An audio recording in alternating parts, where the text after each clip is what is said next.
Hey everyone, this is Bisan from Gaza. I'm still alive and holding in my hands the plans of a little girl after the war. Unfortunately, this girl did not survive the massacre that was committed against people, displaced people, civilians inside Al-Maghazi refugee camp in the Christmas Eve in the 24th of December. So this girl wrote her wishes, and she titled the wishes مخططاتي بعد الحرب, my plans after the war. So first thing is ordering food for 30 days. I mean, she probably got sick of the canned food, the canned beans, and from starvation. So 30 days of ordering food. أحضر تلفزيون وأسهر وأكل بدية. Eat whatever I want, sleep late and watch TV. Her mother probably was telling her to sleep early for the school. So this is the second wish. Then أطش وأطلع وما بدي. Get out and go to many places wherever I want. أكلم بابا بالساعات كل يوم. Talk to my father daily, hours daily. أشتري ملابس كتير وحلوة. Buy clothes, buy a beautiful and a lot of clothes. She probably suffered because she could not get her clothes out of the home with her when she evacuated. So this is the fifth wish. Then أسافر إن شاء الله وأشوف بابا. Travel إن شاء الله and see my father. أقنع بابا يسافر عند خاله مصطفى وعند خاله محمد. To try to convince my father to travel to Uncle Mustafa and Muhammad. Yani, she was dreaming of traveling, because the second wish is أطلع من غزة وأروح سويسرا, to get out from Gaza and go to the Switzerland inshallah. Then she wrote a note, inshallah مخططاتي تتحقق. May God help me to achieve these plans. Yani, inshallah I would be able to achieve these plans. So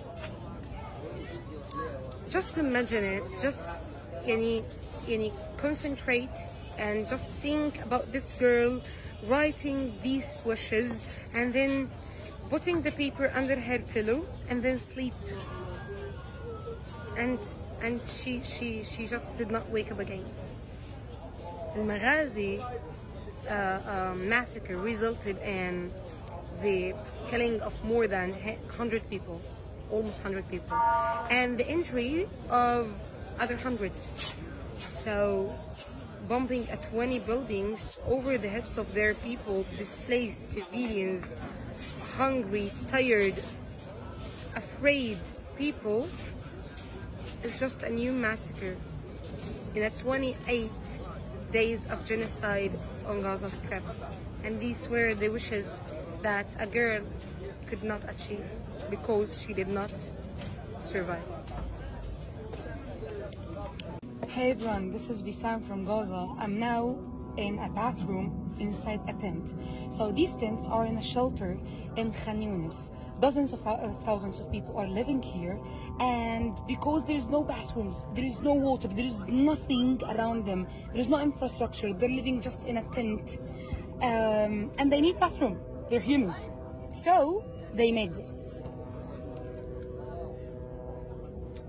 They're having bath here, and they are coordinating their stuff. This is a cupboard. Can you imagine? This is a bathroom, and yani, you can make like the stock of the home. It's just 4 meters. The area is 4 square meters. People are living this every single day for 40 days. And the world is not doing anything. Nothing. And the international organizations, by the way, also not doing anything to stop this war and to let these people go back to their homes. مرحبا جماعة، كيفكم؟ أنا اليوم في رفح وهرجيكم معاناة الناس على المية الحلوة. أصلا في كل غزة مش فيها مية حلوة، حتى في رفح، حتى في خان يونس، حتى في غزة كمان فيش فيها مية حلوة. هاي طوابير الناس معهم جزايز مية وهي بستنوا لبالليل بعد ما يخلصوا كل هالدور، وبنتمنى تخلص الحرب على خير.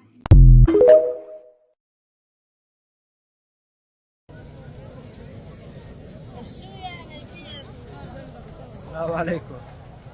It's December the 26th, 2023, live from Gaza. Going back to Nasser Hospital after a very busy day, alhamdulillah. With your support, we continue to ensure that the message reaches the outside world through different TV channels, through different social media platforms. Alhamdulillah, we are able to continue feeding thousands of people every day, ensuring they have proper clothing, blankets, hygiene, food products, water, ensure that they have enough cash to spend on themselves, take care of the injured, take care of those who need long-term medical aid. Alhamdulillah Rabbil Alameen. Together we are making a big difference here. And like Uncle Wael said, small by small, little by little, things become larger. Don't underestimate even the smallest effort that you are putting into supporting the Palestinian cause, inshallah. Alhamdulillah, I've been having a fever, and slowly, having fever is healthy, by the way. It means that your body is fighting. It means that the system in your body is properly functioning. So Alhamdulillah Rabbil Alameen, I feel much better now. Thank you for all those who asked about me. One quick topic to cover is there's been a lot of talk for the past couple of weeks about opening, some countries like Canada and Australia, etc. And some European countries have an aging population. And similar to what they did to the Syrian people after what happened there last decade, I think something similar will happen to people in Gaza who wish to leave temporarily to some of these countries to seek a safer refuge, especially after all the carnage caused to their homes here in Gaza. So this is a topic much bigger than individuals. This is big macro politics here we're talking about. And despite us wanting everyone here in Gaza to stay and continue to rebuild this country together, and together with Jerusalem, together with Palestine as a whole, inevitably some of them will decide to leave to these countries. So please prepare the infrastructure to ensure that these people are well taken care of in the new countries that they're going to. Jazakumullah khair. Barakallah feekum. Together we will make it, inshallah. We are winning. Wallahi, we are winning. Assalamu alaikum.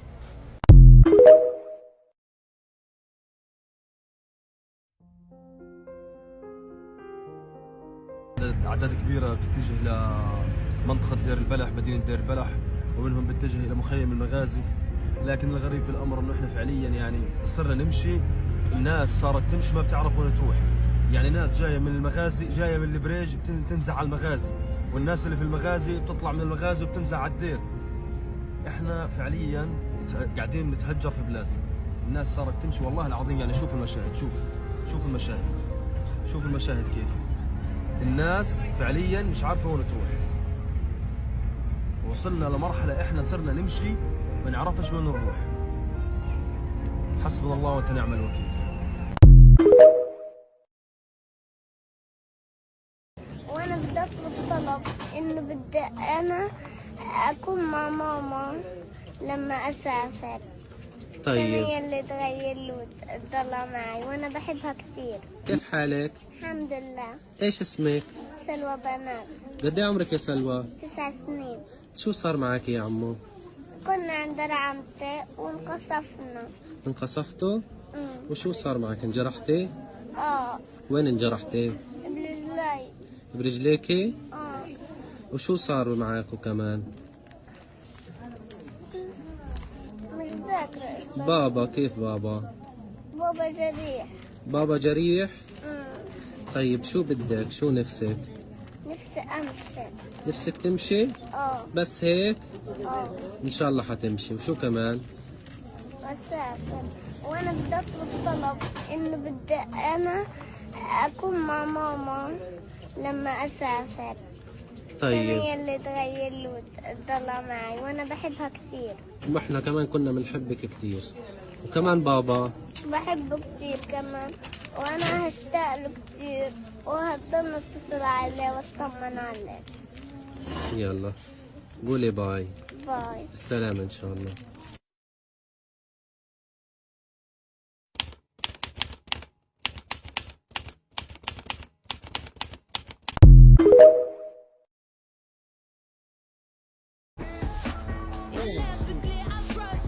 تعال تعال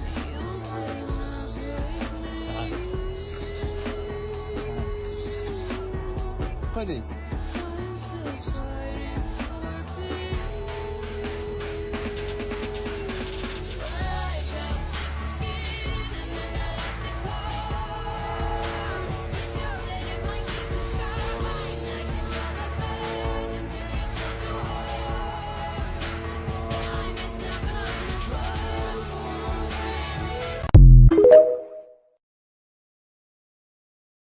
أسرت حياتي، شلت حياتي شل. عدمتني الحياة، عدمتني الحياة. نفسي أمشي، نفسي أقف.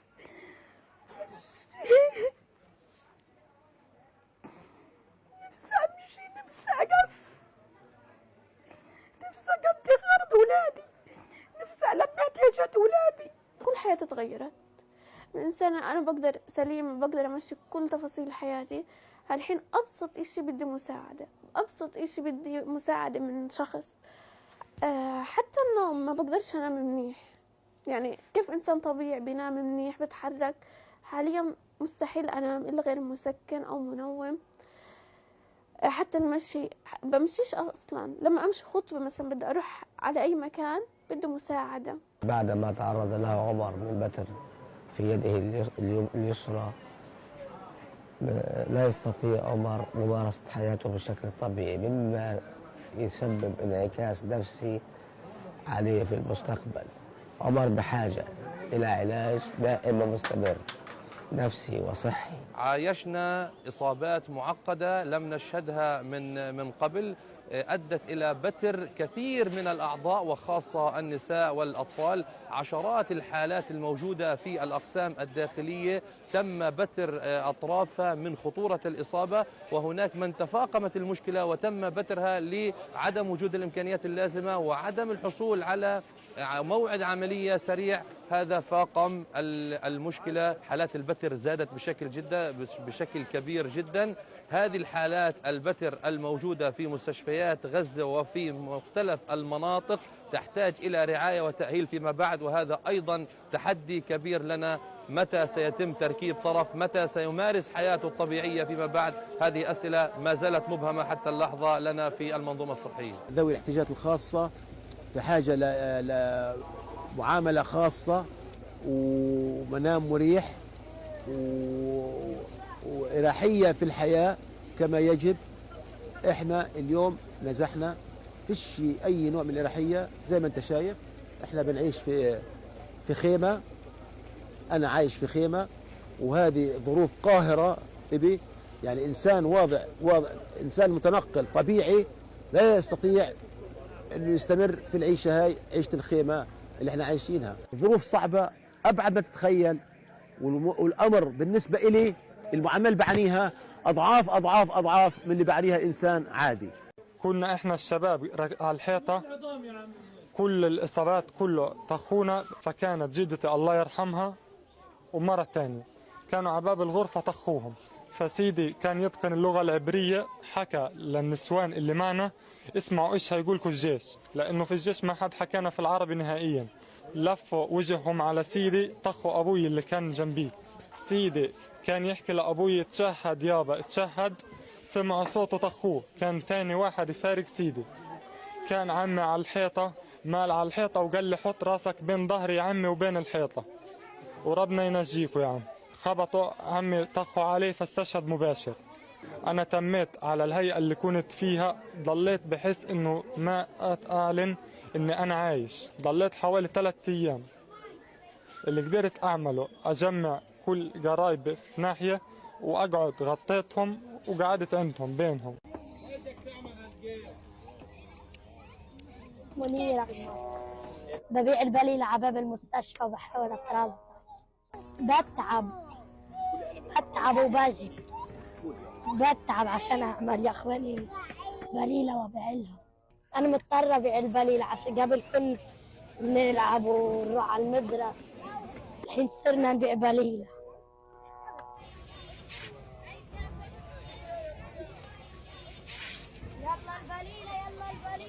إن شاء الله الحرب تخلص ونروح على دورنا ونروح على المدارس ونرجع زي ما كنا قبل.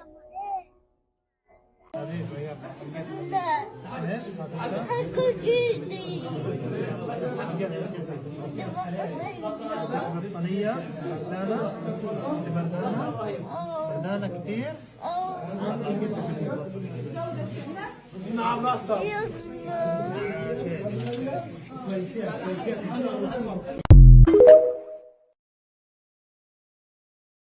Entire residential blocks in Beit Lahia in northern Gaza have been completely leveled. Mosques and schools that are in the vicinity of these residential blocks have also been destroyed by the IOF. 241 Palestinians have been martyred in the past 24 hours by the IOF in Gaza. The IOF say that they have hit more than 100 targets in the south of Gaza city in the past 24 hours. Those targets being civilians and many children.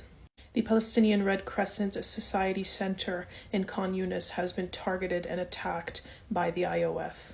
Israeli airstrikes hit the building and caused a massive amount of damage, not just to this facility, but also to all of the properties surrounding it. Several people were injured by this attack. The Maghazi refugee camp continues to be a target for the IOF. Over 100 Palestinians were martyred overnight in this refugee camp, and many families remain stuck underneath the rubble. Overnight Israeli bombings in Nusayrat and Buraj resulted in many Palestinians being martyred. Over 55 Palestinians have been illegally detained in the occupied West Bank, and by illegally detained, yes, I do mean kidnapped. We have to be wise when we choose our words on here. So when I say illegally detained, you know what I mean. Ahmed Yusuf Yagi, a 17-year-old, was shot and martyred by the IOF in Fawad refugee camp in the occupied West Bank. Overnight, the IOF raided Nur Sham's refugee camp in the occupied West Bank. Overnight and into the morning, about 40 armored vehicles entered the refugee camp. They had 200 soldiers on foot, and they also had 4 armored bulldozers. What's incredibly unsettling to a lot of the Palestinians who are in this refugee camp is the fact that the IOF didn't make any arrests, which is normally what they do. They will illegally detain people. But now we're witnessing more and more intimidation tactics from the IOF, from Israel. And this raid lasted from 11 p.m. until 8 a.m. in the morning. So this was clearly meant to mentally mess with people. This is a tactic to cause disruption and to make people feel uneasy and unsafe. Basically saying we can do whatever we want at any given moment, and for no reason. A member of the Palestinian Legislative Council was illegally detained by the IOF. The name of the council member is Khalida Jarar. They are also a part of the Popular Front for Liberation for Palestine. Netanyahu is now encouraging Palestinians to leave Gaza completely. And he continues to enforce the idea that they are not going to stop what they are doing in Gaza. And what's interesting is the narrative that is being spun on Israeli news channels. This idea that Hamas is unwilling to agree to anything, and therefore Israel is now forced to put more pressure and intensify their attacks on Gaza, which we all know is bullshit, because Hamas already said, if you guys stop the violence and we do an exchange, we're open to it. That's what we want. So let's make it happen. And it's Israel that continues to say no, because they want to justify the continued violence. And so they go onto their own news channels and they spew bullshit. And they continue to call the hostage exchange and the permanent ceasefire that Hamas has put forward as a solution unrealistic demands. That's the way that Israel is describing it. It's clear that Israel has abandoned the hostages, not only by killing hostages themselves, but also by refusing a deal that could save them, and then framing it in a way where they're the good guys, of course. And then, of course, we have the dumbass defense minister of Israel, Gallant, spewing more shit out of his mouth. He claims that Israel is fighting a war on several fronts, including Gaza, Lebanon, Syria, Yemen, and Iran, saying that if anybody else tries to step in, have any intervention, that they will also make them an enemy. This is the conclusion that I have come to. Israel is putting in all that they have right now. They are expending every bit of energy that they have, money, weapons. They're going full force. But the thing about it is, these so-called enemies of theirs, they haven't even started. This is just scratching the surface of what these groups are capable of, that Israel is trying to start shit with. They are losing on many fronts. The only things that they are capable of doing are killing civilians and killing children. But as for actually taking down these enemies, they're about to start a war that they can't finish. When's the last time Israel or America actually won a war? Keep your eyes open and continue sharing information. From the river to the sea, Palestine will be free. The Gaza Media Office is calling for an independent international investigation into the IOF and into Israel for taking the bodies of Palestinians, as we have seen in the hospitals and many other places as well. Taking these bodies, and not only that, if the bodies are returned, a lot of them are missing vital organs, or they are mutilated beyond recognition. And today, the IOF returned bodies of Palestinians, and 80 of them had vital organs missing. And this is the statement from the Gaza Media Office in regards to this. The media office denounces in the strongest terms the Israeli occupation army's disdain for the dignity of the bodies of our martyrs that Israel had stolen during its genocidal war because it delivered them mutilated.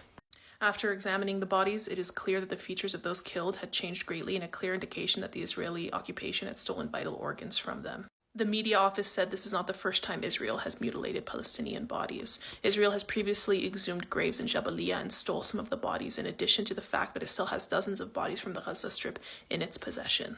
And here's the thing, this call for an investigation into this matter is nothing new. Prior to October 7th, there were many people and many organizations who were calling for similar investigations. Back in 2007, a doctor admitted that Israeli pathologists harvested organs of Palestinians without consent. And Israel admitted to it, right? But they said, oh, we stopped doing that in the 90s. They never stopped doing it. They said that now they only harvest organs with permission, which is very, very interesting because after the 1990s when this supposedly ended, and after 2007 and up until right now, there are still calls for investigations into the harvesting of organs from the bodies of Palestinians. And if anybody tries to, look into it further, or, talk about, well, what about this, Palestinian that you kidnapped from the occupied West Bank, and when the body was returned to the family, they were mutilated and missing organs. How do you explain that? They immediately jump to calling you anti-Semitic and shutting down the argument and saying that it's a lie. Even with so much evidence gathered over the years, it somehow continues to be ignored. I know that many of you are focusing on everything that's happened after October 7th, but I highly recommend looking into everything prior to October 7th. Go pretty far back, and you will see that a lot of the atrocities that they are committing right now, they have been committing for years and years and years. They counted on the fact that so many people were not paying attention, but now all of you are paying attention. So spread this information like wildfire.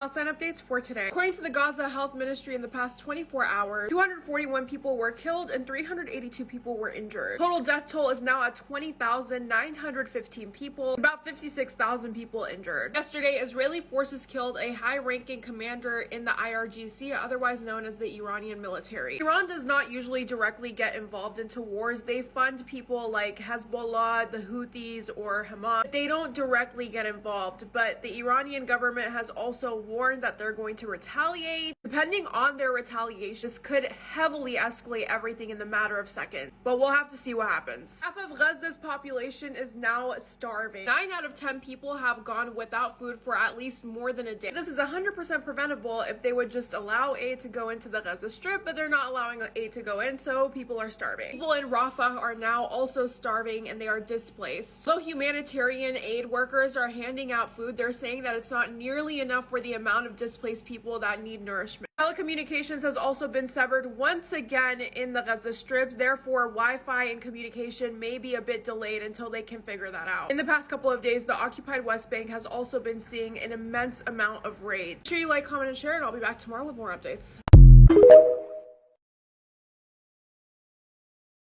Well, just now while you're in bed, Israel has bombed Al Nasser Hospital for Children in the city of Khan Yunis, murdering the injured children. They bombed the hospital with a tank shell right now, 55 minutes ago, while you're in your bed. Watch the video.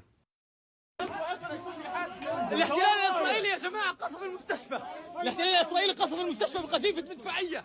حاليا في شهداء وإصابات داخل مستشفى ناصر في مدينة خان يونس جراء استهداف الاحتلال بشكل مباشر لإحدى غرف المرضى في مستشفى ناصر بقذيفة مدفعية. حسبنا الله ونعم الوكيل. حسبنا الله ونعم الوكيل.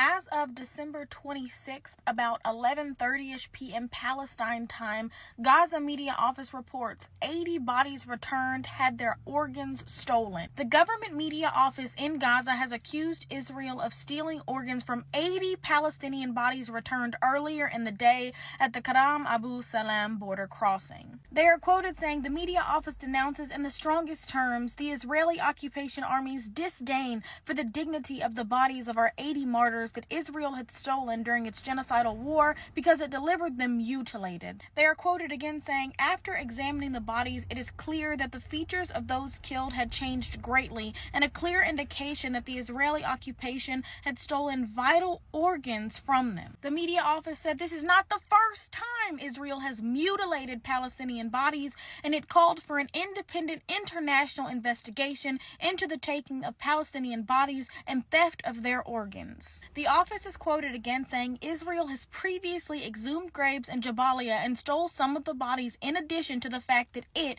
meaning Israel, still has dozens of bodies from the Gaza Strip in its possession. What Israel is doing to the Palestinians is something called necropolitics, which is a socio-political theory of the use of social and political power to dictate how some people may live and how some must die. My mutual Evan, who I have tagged, done an amazing video on this a couple of times, and I would recommend you go watch it. But this is something that colonizers do to the oppressed all the time. White people did it to Native Americans whenever they scalped them. White people also did it whenever they took body parts from lynched African Americans. And Israel is now doing it to the Palestinians.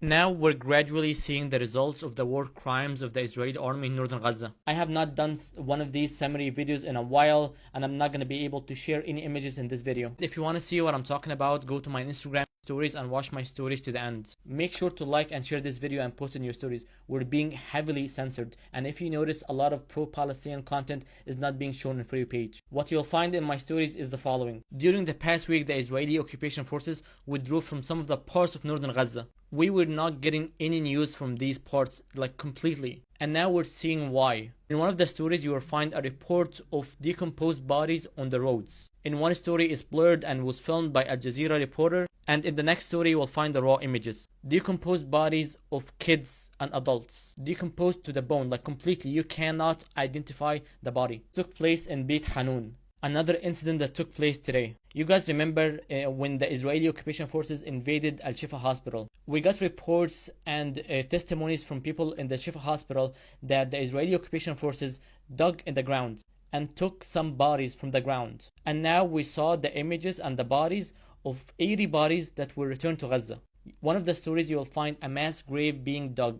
and those 80 bodies are being buried. Also, another incident that took place, the Israeli occupation forces destroyed one of the graveyards. We had a lot of Western politicians that questioned the number of the death toll that the Palestinian Ministry of Health was giving. The more that the Israeli occupation forces gonna withdraw from some areas, this death toll gonna increase. The more that the people gonna get the chance to dug through the rubble, the more that this death toll gonna increase. We're only seeing the fractions of the war crimes that are being committed by Israel in Gaza. And now we're being censored in social media apps. And this tactic is intentional. They cannot hide the truth. This is what they try to do. Allah يصبر الأحياء في فلسطين ويرحم الأموات. So we all know America has been trying to get the Houthis under control. First they tried to threaten them, it didn't work. They tried to get other countries to help, that didn't work. And now they're trying to bribe them. So according to the Houthi leadership, they were like, America offered us all this money to stop aggression against Israel, to stop blocking the Red Sea. And they were pretty much like, you can shove it because we don't want money, we want smoke. We want to see Israel fall on her knees. We want to save our brothers in Palestine. We don't want your money. Anyways, back in Syria, Izzy killed this man who's a top general. Now, if you don't know, there's a lot of proxy wars happening in Syria. And the proxy wars are between America and Israel and Iran and Russia, which are helping Assad regime. Because America wants to take control of Syria with their partners. And then Syria is in a very strategic location. And Iran and Russia don't want that. So now it's like the war in Syria is pretty much a proxy war. It's just other countries fighting through rebels. And now Israel provoked Iran by killing this top general. So after that happened, there was reports of widespread power outages in Israel. Nobody knows who did it, but a hacker group came out and said, yeah, that was us. Nobody knows what's going on. Like, things are getting really ugly. There were also a lot of attacks in Iraq against American military bases. So 3 soldiers were hurt. Nobody really knows, but this has been going on since October 7th. Militants who are part of the Islamic resistance of Iraq were attacking American military sites in the country, in Syria. They were doing that. And now the U.S. retaliated by attacking certain targets, I guess, in Iraq, in the city of Hilla. So they were in the city of Hilla. Unfortunately, a lot of civilians also died, but they're saying they were getting Hezbollah targets. But it's like things are getting so messy, and it's all Izzy's fault. It's literally all Izzy's fault. Like, they are shit stirrers, they're pot stirrers, they're drama starters. Like, they're really just trying to start shit. And now they're trying to drag Iran into it. They just want the whole world to erupt in flames. Like, Izzy needs to be stopped. She's a rabid dog, and America needs to be freed from her clutches. They are trying to drag Egypt into this war. Do you know what has been happening inside Gaza now? So in the beginning of the genocide, Israel announced that they are going to be fighting in the north of Gaza because that's where they said that the H group is. And they also ordered the people to evacuate and move to the south. And a lot of them did. And now it's very populated and it's full of people in the south. A lot of them don't have places to stay, so they are staying in tents. Now they moved their attacks to the south, claiming that the H group moved inside the tunnels under the ground and went to the south. So now the attacks are very aggressive in the south, the same way it was in the north. They stayed in Khan Yunis, which is in the south but by the water. Now the attacks moved to Rafah, to the area that is on the borders with Egypt. And you know what also happened today? Drones and some unidentified objects were spotted flying over Dahab. Dahab is in Sinai, Egypt. And the Egyptian forces shot those down. This is not the first time that something goes into Egypt. There was 2 missiles that were shot into Egypt earlier in this attacks in Gaza, and Israel came out and they said it was a mistake. All of this is not coincidence. They are trying to drag Egypt into this war. They want Egypt to interfere so they have a reason to attack Egypt. The question is, why are they doing that? They are already now fighting against 6 or 7 groups. The most famous ones are the H group and Al-Qassam, the Yemen, the Houthis in the Yemen, and Hezbollah in the south of Lebanon, and Iraq. So why are they trying to drag Egypt into this game? As we know that Egypt is the only country standing still and has a strong army in the Middle East. It's the only country that wasn't destroyed after the Arab revolutions and the Arab Spring. Egypt is one of their goals. Egypt creates danger on Israel in the Middle East. During Christmas Eve and Christmas Day, 250 Palestinians in counting were unalived, most of them in a refugee camp, and the rest from airstrikes landing on their homes. This is what the Palestinians had to deal with on a religious holiday that most people were celebrating with their loved ones, feeling safe, feeling secure with their family and friends. And this is what the Palestinians were going through in the land of where Jesus himself was born, peace be upon him. Many families were seeking refuge in the Mahazi refugee camp, and because there's nowhere to go in Gaza, and because Israel has literally targeted every area. And this woman in the picture that I showed, this is what she had to say. My entire family is gone. All 5 of my brothers are gone. They didn't leave me any brothers. All of them are gone. This is literally what the Israeli government has been doing since the beginning of this genocide, and even 75 years ago. They have eradicated families out of this world. Literally. They have eradicated generations of family members. They no longer exist anymore. Like, this is the reality of Palestinians on a religious day that literally began in their land. No regard for these human lives.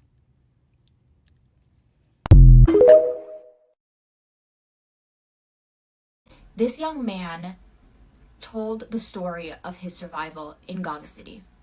The IOF unalived his family, and he survived by pretending he was unalive.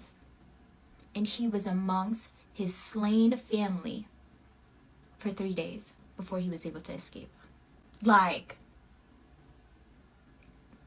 look at his eyes. These are things that happened in the Holocaust.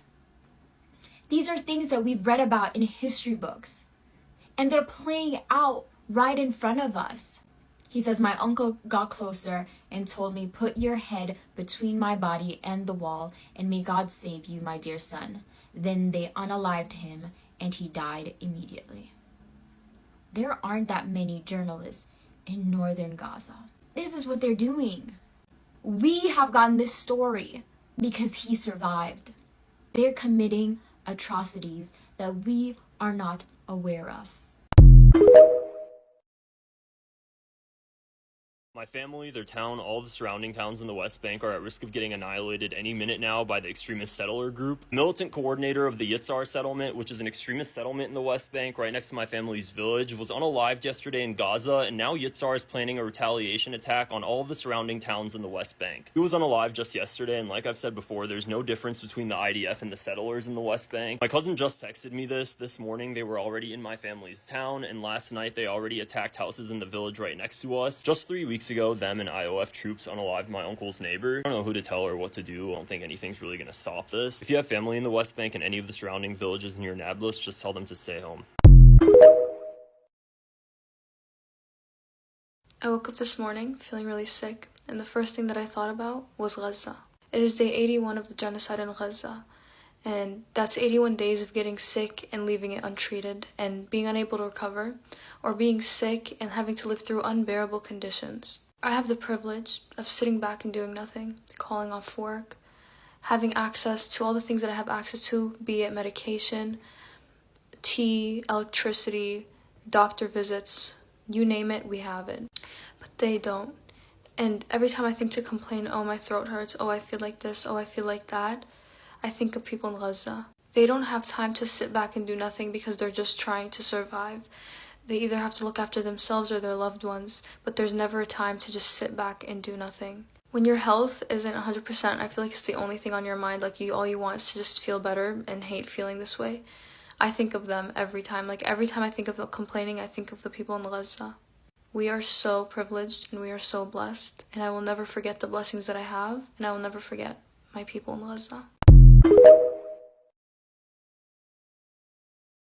Something that I wish more people would tap into is that while those of us who know better understand that there is inherent value in every single human life, there is also an intention behind our individuality. We are each witnessing these atrocities from our own perspectives, which come layered with our own passions, our own identities, and our own experiences. And because of that, each one of us are going to be hurt from the perspective from which we are witnessing the atrocities come to life. It is one thing for me as a heterosexual person to say queer voices matter and to say that queer lives should be protected. But it is another thing entirely to listen to queer Palestinians and to have them guide us to websites where queer Palestinians who are living within the occupied territories are leaving love letters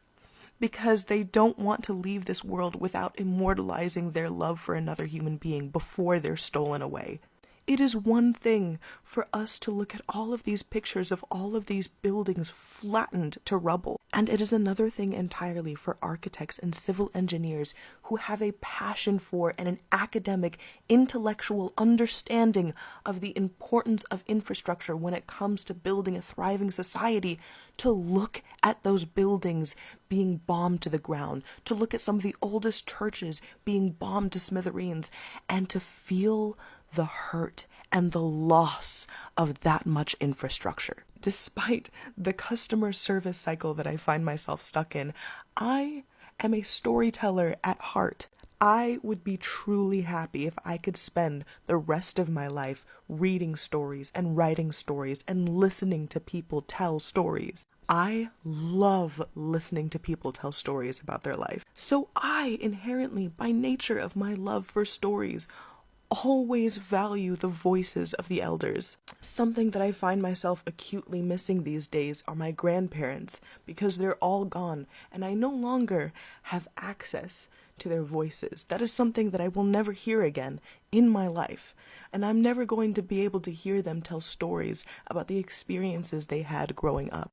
Elders, by default of the year that they were born and the time that they were given, are living, breathing documentations. They are history, walking and talking. They have so many experiences and so many stories to tell, and I find value and joy in listening to them talk about the teenage crushes that they had and the crazy immigration journeys that they had to navigate in order to get to a new country. Every loss of life is a loss of a story. So one of the stories that hit me the hardest when it comes to all of this devastation and all of this loss of life was the murder of Hadia Nasser. Hadia Nasser was born in 1944. She was older than the state of Israel, and the only reason she isn't with us today is because an Israeli soldier sniped her to death. And this happened on December 7th. And I've thought about her every day since then. Because can you imagine all of the stories that she carried with her? All of the experiences, good, bad, mundane, extraordinary. So much life can live within a singular elder, but they're vulnerable. And they're easy targets for the occupational forces. And the reality is that the more you wipe out the elders of a civilization, the more you are destroying the pillars that make up the history of a people.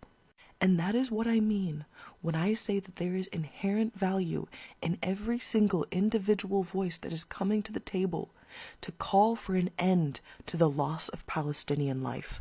I understand that it is important to keep track of the numbers and to report them, but it is also essential to humanize the situation from every single perspective possible, because it is within the preservation of Palestinian humanity where their salvation exists. We have to remember the individual human experiences. We have to talk about what is affecting us the hardest when it comes to the Palestinian lives that are at stake. Because in doing so, we will protect ourselves from becoming numb to watching a genocide happen.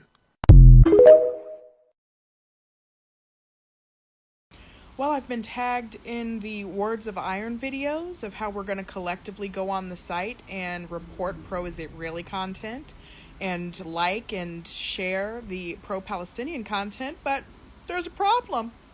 The site's gone.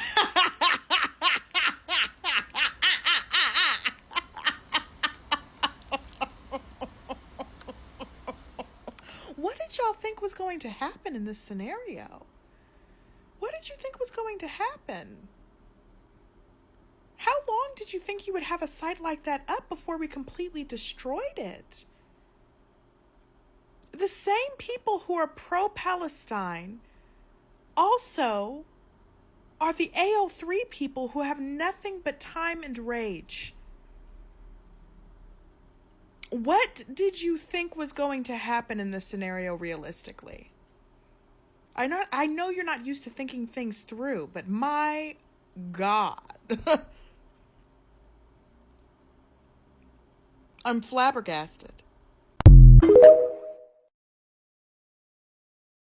So while all of these Zionist Christians, or Christians in general, are celebrating their beloved Christmas, you know, having their entire family there, being happy about Jesus' birth, which, by the way, is not in December. Anyways, I digress. Well, they're all celebrating that, you know. Israel just gives you the best Christmas present that shows you how much they appreciate you and your support for Israel by attacking his birthplace on Christmas Day. His birthplace that is in occupied Palestine.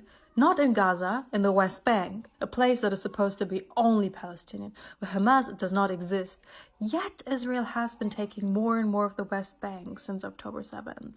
I wonder why. A birthplace that is full of Christians whose families have been there for thousands of years who have announced that they will not be celebrating this Christmas because of what Israel is doing to their people. If most of these modern Zionist Israel-supporting Christians would meet Jesus today the way he looked back then, they would dislike him. They would not support him. They would probably hate crime him, I'm sorry to tell you. If he would have been born today, he would have been born under the rubble you support. We already know you do not care about Muslims, POC, or anybody else, but some might have believed that you at least care about Jesus. You know, at least about, you know, Bethlehem, about Christmas Day, about the place where it all began. But no, while the people from the place where it all began, you know, are strong and vocal about the horror that is happening to them, you just sit by and have a nice little Christmas with your family. They always get so angry when I say that, but I stand by that. If Jesus would be alive nowadays and would meet you guys, he would not like most of you guys. He would think most of you guys are bad people. And as I said before, it would be vice versa because he is a brown man who had, you know, socialist views to a certain extent. This was a message from Israel to you guys, not to me. We already know what's going on, but to you guys.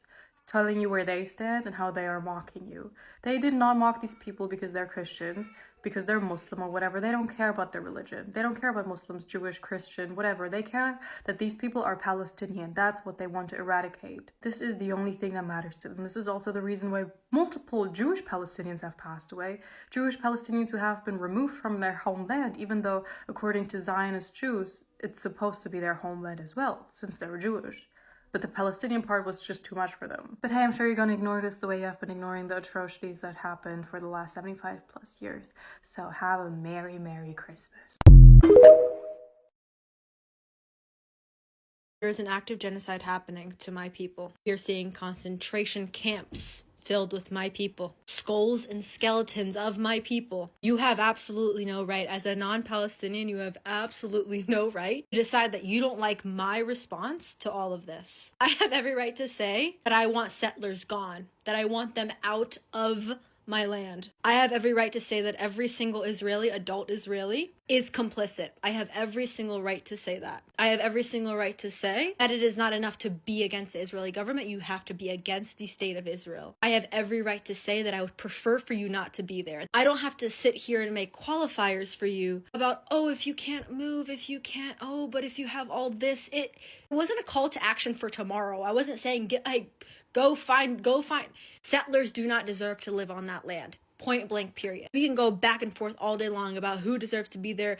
If you were before 1948, I am a Palestinian who is watching an active genocide of my people. I am not impressed by your protests against the Israeli government. If you are genuinely anti-Zionist, listen to Palestinian voices when we tell you how we feel about things. It is so insane. It is so insane that people feel like they have the right to come and tell a Palestinian how they should feel about people who are actively occupying our land, enjoying the privileges of a state that is actively committing a genocide against our people. Be serious. I'm begging you, be serious. The New Yorker posted this on Instagram, and it's by this Palestinian poet named Mathabo Tlou, and again, pronunciation, I at least wanted to be able to say his name. And I mean, if you read this poem without context, you would 100% believe that it was from the Holocaust. And when you think about that, it's hard for me to understand how someone can look at what's happening to the Palestinians and not see the parallels to the Holocaust. Like, it is so clear. And every single day, more and more information comes out of Gaza and the West Bank, and they are nothing short of atrocities.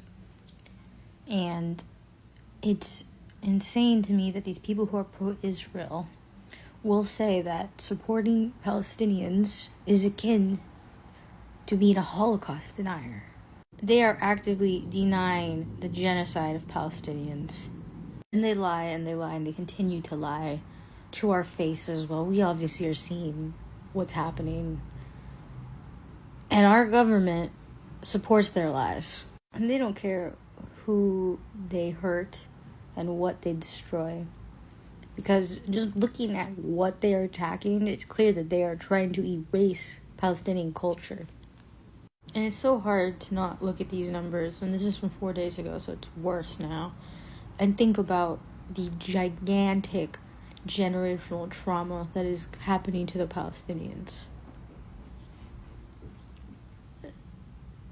These numbers are huge, and they keep getting worse, and they're doing it so fast, and it truly does not seem like there is an end in sight. And I know I sound like a broken record on this, but I'm not going to stop saying it. I hope with every fiber in my being that Israel and those who supported Israel will be regarded in history the exact same as the Nazis, and I stand by that.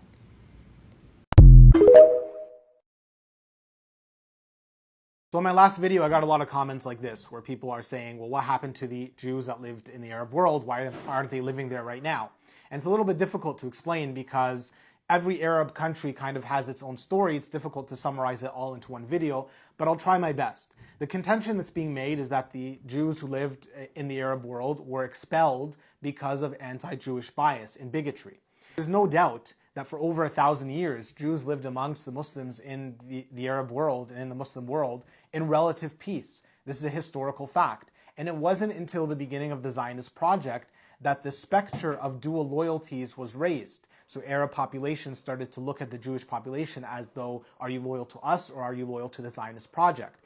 And they weren't crazy for thinking this because the Jewish militias, even before the State of Israel, literally had a group in their militia called the Arab Section.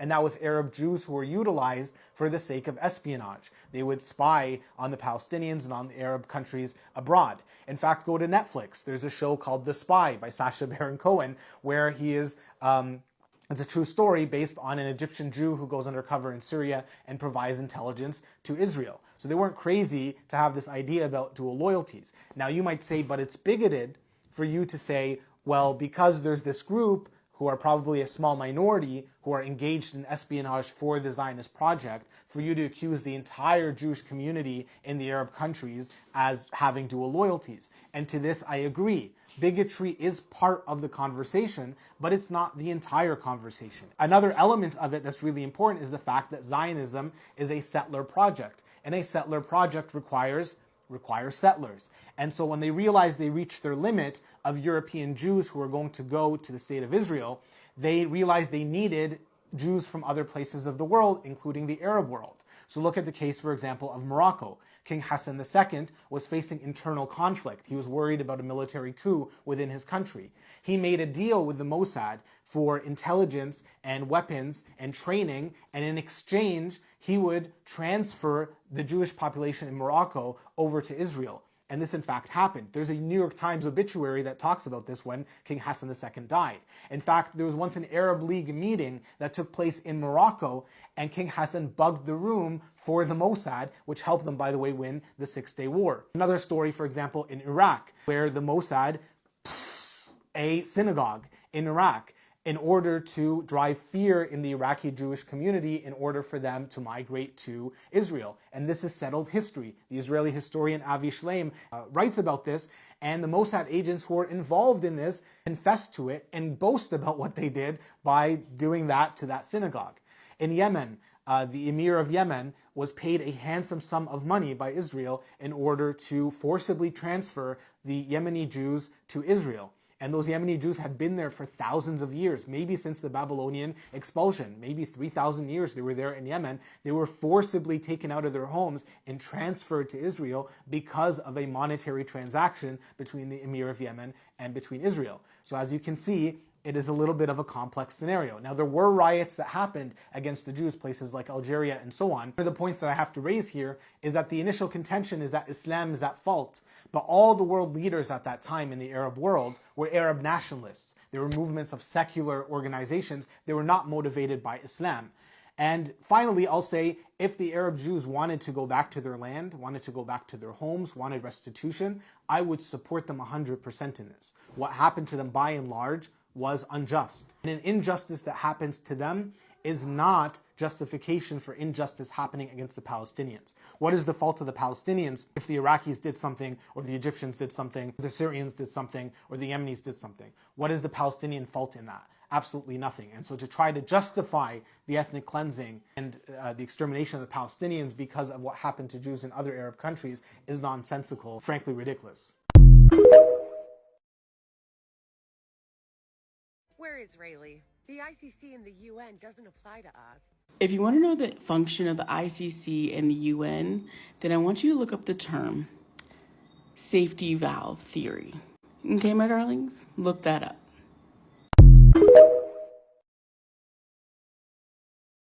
It has been very strange watching both the genocidal state of Israel and the Palestinians under siege both try to appeal to a specific Western and more specifically American perspective. One of the things about this being like a hugely televised, incredibly well documented genocide that we're all watching on the same internet is that the internet is dominated by cultural American hegemony. And obviously you've had both oppressors and oppressed people try to appeal to like their Westernness when they were not in the West, like apartheid South Africa, that state, or the Dreamers were particularly notorious for doing this. But like, is it not horrifying that you've got Palestinian children doing a press conference in English, asking the Anglophone world to stop killing them because that's who ultimately actually is killing them?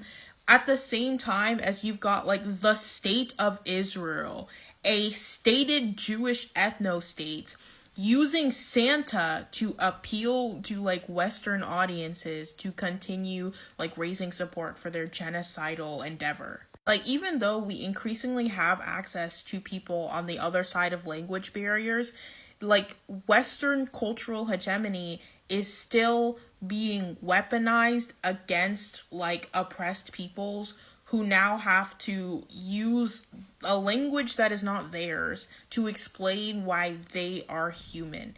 And that is a barrier that the oppressor uses against them. Like, it's literally in the Hofstra handbook that anyone who is advocating for Israel has to make themselves look as Western as possible to draw contrast with the Palestinians. So we in the West really need to reckon with the fact that our cultural norms and hegemony are oftentimes the arbitrator for whether or not a people deserve to live. 'Cause that's not how it should be. It's day 81 of the genocide in Gaza, which means that women have gone through at least 3 menstrual cycles, if not more, due to the hormonal imbalances that a lot of women are facing. Today is the first day of my period, and every single time that I've gotten it throughout the genocide, I feel more depressed and sad that I have access to pads, that I have this thing that I can't live without when I get my period, which you need to plug into electricity. It's something that I always took for granted. Women in Gaza don't have the luxury of having this and plugging it to alleviate their cramps because there is no electricity. They don't have access to painkillers, which I need on my first day, and many women need. They don't even have access to a kettle where they can warm the water because it uses electricity, and make some miramia, some sage, to alleviate their cramps. Those things that we always took for granted 81 days ago have become luxuries for the women in Gaza. Hind is asking all the time, where are the pads? I keep wondering, how is it possible that we all live in one earth? How is this one earth, not 2 different ones? Now that we're deep in the holiday season, the Israeli government is banking on us to not open the news, see what they've been up to lately, and talk about it, because otherwise we'll find out how they've been really spending this holiday season. You see, while the IDF has been wishing us a Merry Christmas, they are hoping that we're too preoccupied with the holiday season to notice the fact that they've been secretly raiding Bethlehem in West Jerusalem, where dozens of people were arrested and a 17-year-old boy was shot in the neck and unalived. They're also hoping that we don't notice the fact that they've also arrested multiple other Palestinians in other parts of West Jerusalem, as well as the fact of bombing 2 refugee camps, Jabalia and Maghazi, where an estimated 160 people were unalived. They're also hoping that we didn't notice the fact that just 2 days ago or 3 days ago, they have bombed a 600-year-old monastery in Lebanon, as well as the oldest church in Gaza. This is why even during the holiday season, we can't stop talking about what's happening, and we need to keep informing people, because otherwise the IDF is just going to feel like they can get away with it just because it is Christmas. Yet another truth that we can now confirm is just another bold-faced lie. This idea that the country that must not be named did everything it could for peace, and it was the other side that rejected peace at every occasion. It has come out now in their domestic press that Prime Minister Netanyahu had previously blocked the 2-state solution on numerous occasions. Prime Minister Netanyahu said on Saturday night that he was proud he prevented the establishment of a Palestinian state, and took credit for putting the brakes on the Oslo peace process during a press conference at the Defense Ministry headquarters in Tel Aviv. ואני אכן גאה על כך שמנעתי את הקמתה של מדינה פלסטינית, כי היום כולם מבינים, באמת מתקפלים מול הלחצים הבינלאומיים ומאפשרים מדינה כזאת, גם ביהודה ושומרון, גם בסביב ירושלים, גם בפאתי תל אביב. Straight from the horse's mouth. David Ben-Gurion, the founding father of the state that must not be named, also said this in 1953, and I quote, "Why should the Arabs make peace? If I was an Arab leader, I would never make terms with the country that must not be named. That is natural. We have taken their country. Sure, God promised it to us, but what does it matter to them? Our God is not theirs. We come from the country that must not be named. It's true, but 2,000 years ago, and what is it to them? There has been anti-Semitism, these people, bad people from Germany, but was that their fault? They only see one thing. We have come here and stolen their country. Why should they accept that?" Yeah, great question. And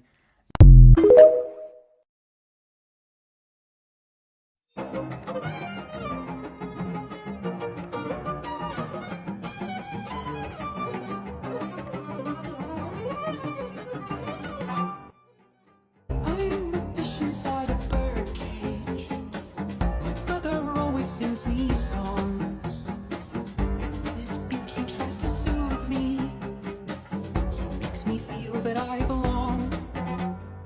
He has a wild imagination and tells me things that must be true. Like there's a world where I can take flight, where I can freely move. Are you going to be part of the problem or part of the solution? I'm going to be the whole problem. Nothing's new, nothing's new, nothing's new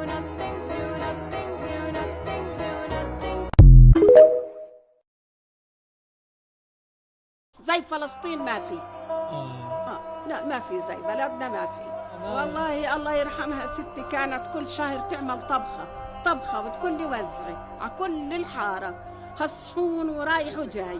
ويوم الزيتون برضه تنادي على كل هالولاد الصغار تعال كل واحد تعطيه شوي زيتون ويروحوا يشتروا فيها الملبس يشتروا اشي ما كان فلوس بالزيتون نشتري وتعطي لها الاولاد نروح على الدكان ما انا كنت صغيرة معهم نروح وين على عمي صاحب دكانه ابو البنت هاي كان الله يرحمه يعطينا شوية ملبس وشوية حلاوة ونروح وياخذ الزيتونات.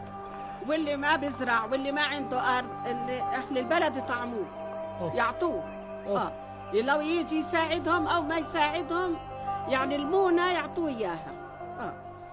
والله. Don't forget that it's not just about free Palestine, but the Palestine that's freeing us along the way.